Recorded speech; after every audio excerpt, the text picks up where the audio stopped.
One event, two spins. Welcome to Azimuth Podcast. I'm Kimberly McNabb, and with me is my loving husband, Barrett McNabb. So, I have two different news articles, same event. First, we'll talk about the New York Post article, and then a CNBC article. So, the New York Post article is much shorter. 20 European leaders gather in Paris to send a message of European resolve on Ukraine to Putin, as France's Macron's advisors say that Russia has escalated aggression in recent weeks. Macron commented to other leaders, "Let us have the humility to note that we have often been 6 to 12 months late, and that sending troops on the ground should not be excluded." No crap, Sherlock. Right. I mean, you can just see the funding debacle that we have with the $60 billion going to Ukraine as it is just moving back and forth. Honestly, we're going to get to the other article, but I wanted to seize on this point. Most of the NATO members freaked out when Macron said that, who's the president of France, but there were some other countries such as Slovenia that said, "Hey, look, we'd be game to throw in troops." Now, when you look at what the troop levels would be, I don't think that he is talking about sending in brigade combat teams to go and fight alongside Ukraine's maneuver forces. I think he's talking about military advisors to be able to operate some of the high-tech equipment, anti-missile defense systems and things like that. But still, it would be a huge ramp-up to have NATO troops. No, they wouldn't be NATO troops. It would be French troops. Yes, France is a member of NATO, but I don't think they'd have the blue compass patch on their uniforms representing NATO. But still, it just goes to show that people are becoming weary of this war. And it has gone on now for 2 years, and we're really kind of sitting at this stalemate, and Putin's happy to have it at a stalemate because a stalemate, he wins. Oh, yes. This is his dream. And I think having any troops, fighting force, or just advisors on the ground kind of sends a red flag to the public. Just hear troops on the ground, that their brain kind of stops, like, oh, right. There's troops on the ground. Oh my God, it's World War III. And so that rubs people the wrong way. But, the 6 to 12 months late comment, that's very true because, it's not like we can just say, okay, we're going to send help to Ukraine. For instance, here, it has to pass Congress. It has to be shipped. It has to be unpacked. It has to be, recalibrated for, shipping or whatever. So it takes time. Now, other countries where you don't have so many levels of government and agreement to go through, all the red tape to go through like we do here, it still takes time. Right. And so, yeah, it is late, quote unquote. Well, Biden made the comment that we're going to continue to help Ukraine for as long as it takes. And he has now amended that statement to, we will help Ukraine for as long as we can. Obviously that kind goes, of acknowledging we're growing weary. Exactly. And whose fault is it? It's our fault. It's the administration's fault. The decision should have been made at the Pentagon and in the White House, and it should have a unity of effort. But the decision should have been made, or the question should have been asked, do we want Ukraine to win or not? Decisively. Yes. That's the question. You don't win by trickling. Like the approach really has been kind of like, okay, you have ants in your house. You kill one here, one here, one here, one here, just a little trickling effect, or you're going to bombard them where they stay out of your house. Right. They all die and they stay out of your house. Yeah, exactly. The thing is instead of saying, hey, in this fiscal quarter, we'll give $60 billion. We'll skip a fiscal quarter, and then the next fiscal quarter, we'll argue whether or not we could give another $50 billion. What should have happened is that the United States should have said, Do we want them to win? Yes, no, $1 trillion. And it needs to be decisive. And we're going to commit to giving 30 brigade combat teams worth of equipment. Now, these are made up numbers, obviously, but the just point... whatever is required to win right away, to overwhelm... Decisively Russia. win. You win by overwhelming, not, trying to match one-on-one because, it could just go on forever. Yeah, I mean, if you send a clear message. If you're giving one tank at a time, and you're sending it down a road and it gets destroyed, and you send another tank down the road all by itself and it gets destroyed, and that is just madness. It's madness to trickle in your forces.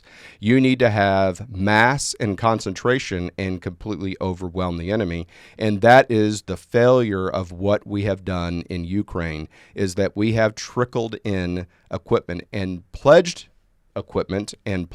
dollars. To Macron's point, it has taken a year to get equipment there. Ukraine's national defense minister has said, look, we've gotten lots of pledges, but people haven't ponied up yet. Yeah. And that lag is allowing Russia to go on the offensive, to shore up their defense. And, it's just absolutely incredible. But we're going to, Kimberly, what was the spin that was put on the same event? So CNBC definitely had a different slant to it.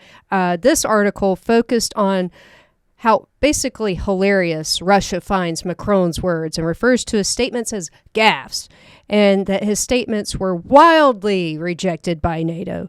And, this plays into Putin's narrative, as we could witness for ourselves in Tucker Carlson's interview with Putin.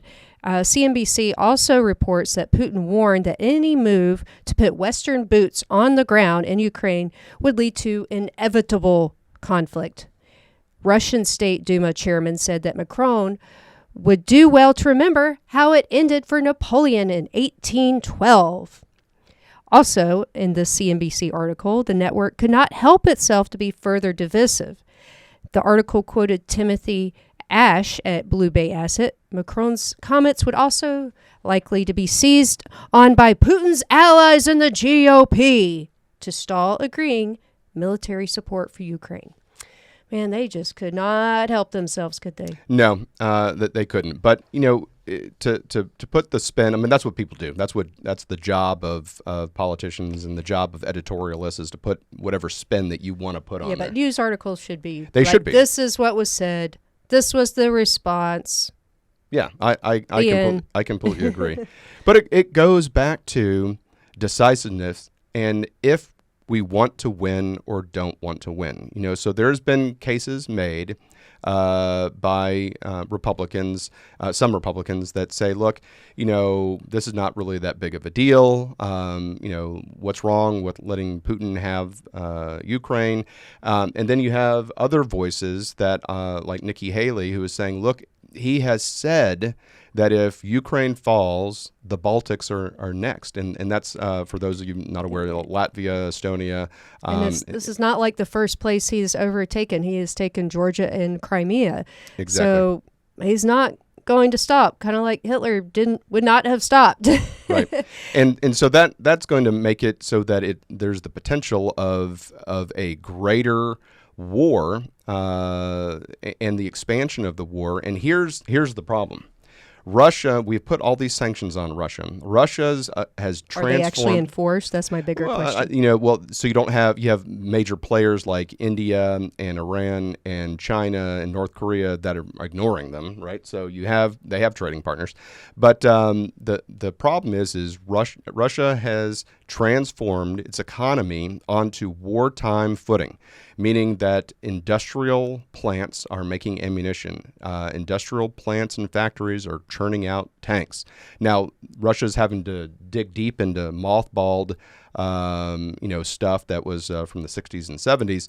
But still, they're making new equipment, whereas the U.S. defense industry is kind of ramping down equipment. Now, there's been a task to ramp it back up so that we could produce 155 shells, to give over to Ukraine and things like that. But Russia is prepared, and so what is going to happen when Russia wins Ukraine and they're ready to move on to the next step. They're already at a wartime footing for the continuous production of armored vehicles and things like that. One of the problems that I see is there is a book that I believe is on the Commandant of the Marine Corps' mandatory list, and it's a science fiction. This is kind of odd, but it's a science fiction book that Marines love, and I've read it as well. And it's called Ender's Game. They made a movie. Didn't like the movie as much as the book, but it focuses on a young boy that has a genius level ability for spatial awareness and for doing massive grand battle plans. I'm going to skip all of the stuff, but talk to the point that the chapter that the Marines relevant part. That get excited about. Without getting into too much boring detail, these children are all trying to find out who would be a great grand master, and they're looking at genius level children. They implant basically a body cam into the children so they can see and hear what the children are seeing, hearing, and thinking, and how they come up with problems to solutions.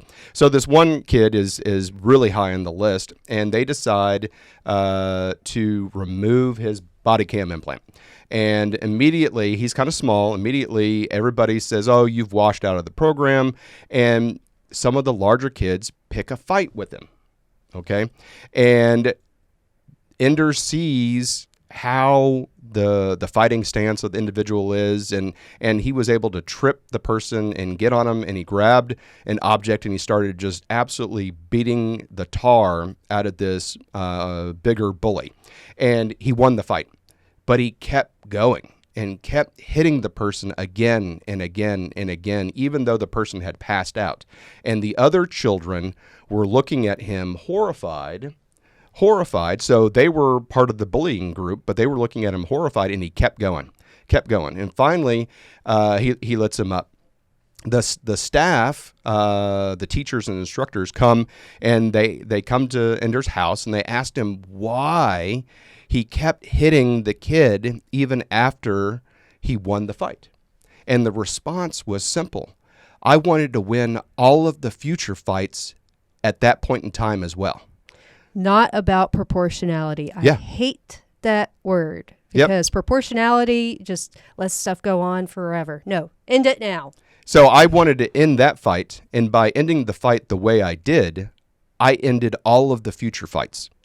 And that is what needs to happen. We need to decide whether or not we're going to be decisive in Ukraine. If the answer is no, that's fine.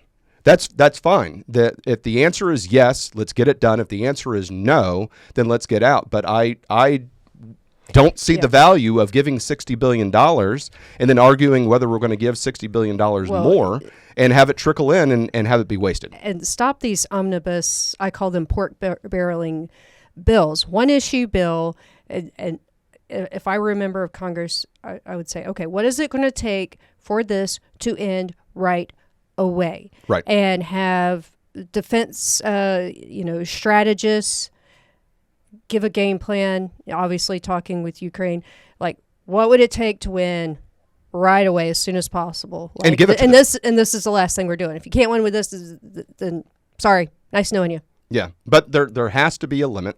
It can't be an unlimited blank check. It has to come with a plan. Like if you're going to invest in a business, like if you want me to invest in your business, I want to see your whole plan. What work have you done? And why would I want to? Right. And if it's not going to work, then you need to cut your losses. But whenever you see all of these, because there's lots of countries, the European Union is giving money, the United States is giving money, Canada is giving money, but you're seeing $600 million here and 60 billion here, and it just continues to trickle, and it's coming from different directions, and it's being spent. I mean, it's being spent, but then it's done, and now they need more. So we need to decide as a NATO, as the European Union, as the United States, we need to decide what is it that we're willing to do, and then do it. And not just a blank check. Have a plan. Yeah. And do it right away. And if it's not going to work, then stop it. Yeah, and Putin's laughing because, I mean, he was almost laughing. I felt in listening to that interview with Tucker Carlson, like, Right. the West isn't going to do anything to me. Look, prove him wrong. Right. Exactly. So anyway, it's almost kind of like Yoda's wise words. Do or do not. There is no try. Okay? So we're going to leave it there, and thank you for tuning in to Azimuth Podcast. Have a great day. Hi, everyone. Thank you for listening. If you enjoy our show with all of the stories we share, we would love your support. And it's as easy as clicking that subscribe or follow button. This will ensure you never miss an episode and keeps us bringing you these important stories. Your support makes a huge difference. Thank you so much for being part of our podcast family. Thanks, and keep tuning in.